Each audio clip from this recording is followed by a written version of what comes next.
Hello, class.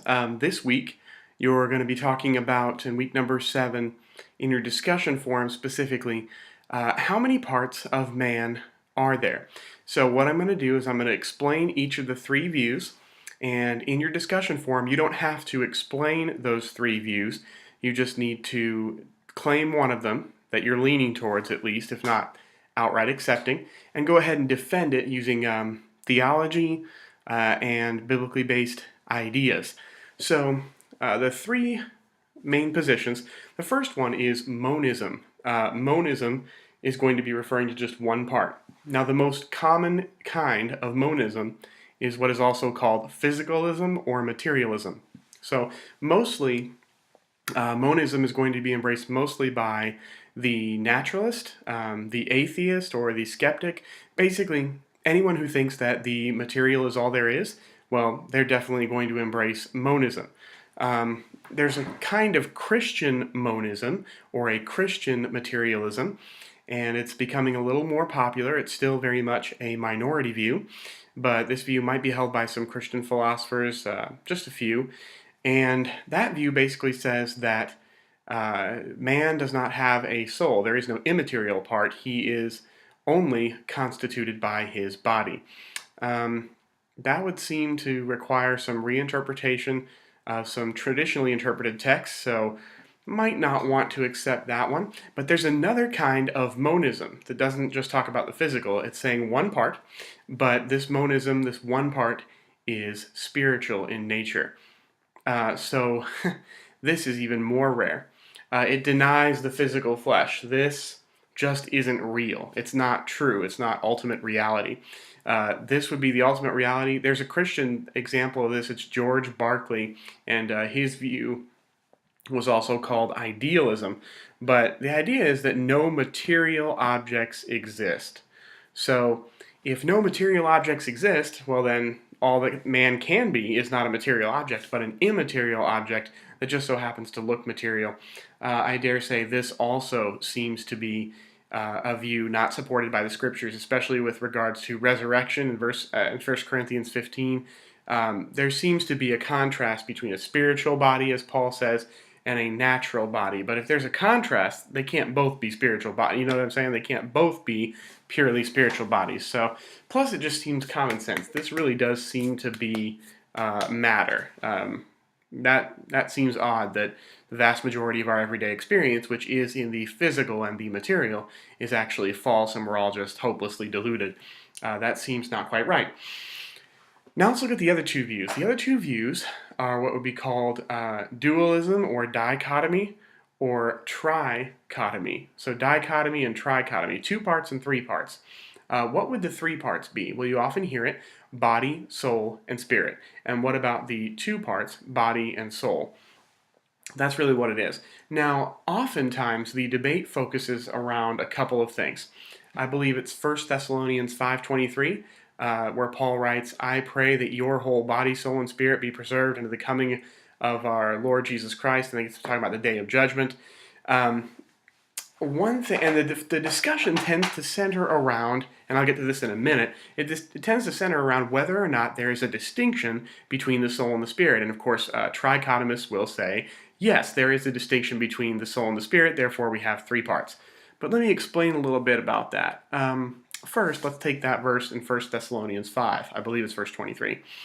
That verse has an interesting feature. If you look in your Greek text, or if you have a King James, it'll show you there too. There's a cool thing. In the Greek text, you'll see it's a second person plural. So that second person, that's you in English, but it's not singular, it's plural. So Paul is telling the whole church at Thessalonica, I pray your whole body, not bodies, body, soul, not souls, and spirit, not spirits. 1.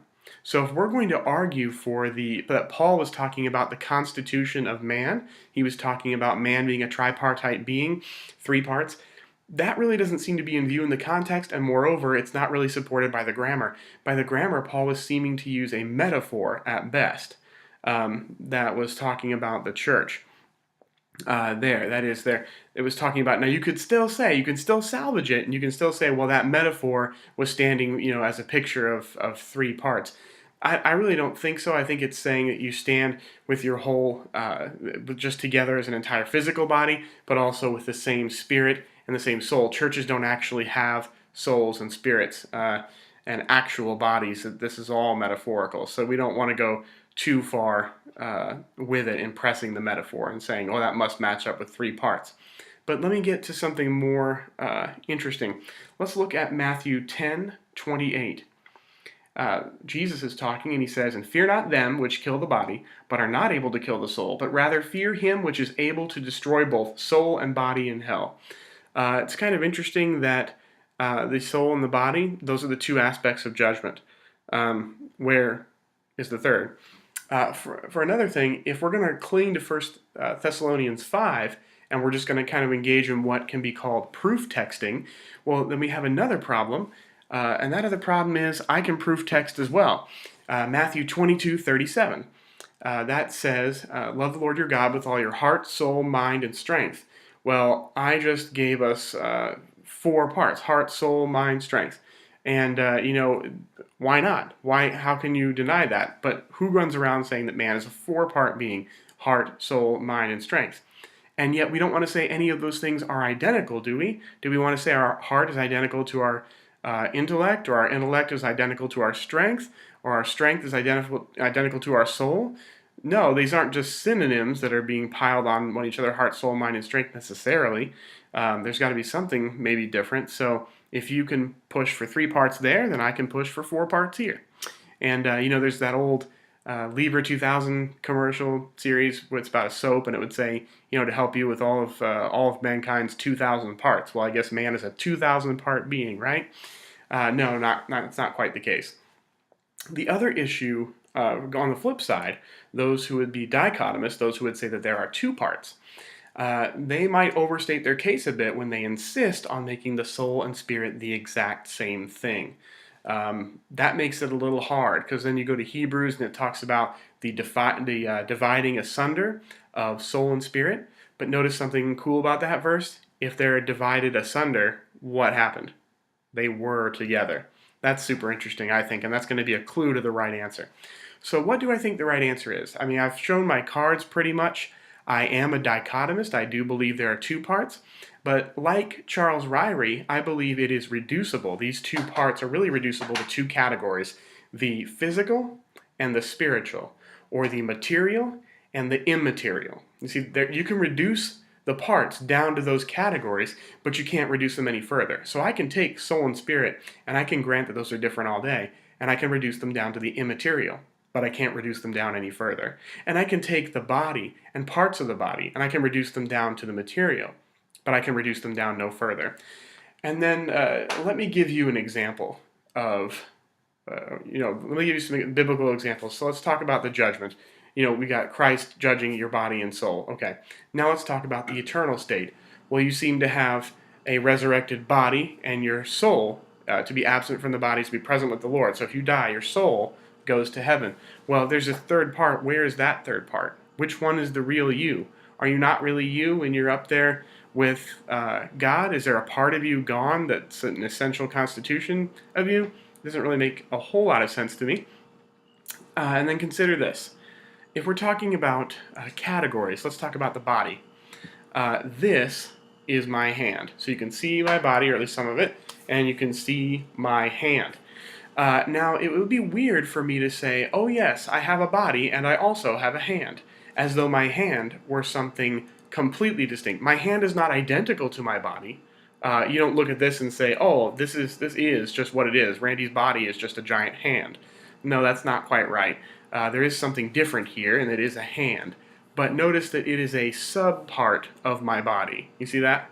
So we don't have these 2 things here, namely me, my body, and my hand. So I'm not made up of body, soul, spirit, and hand. That wouldn't make a whole lot of sense. The hand is just a subpart. And in a similar way, I think we can make the case that spirit is a subpart of the soul.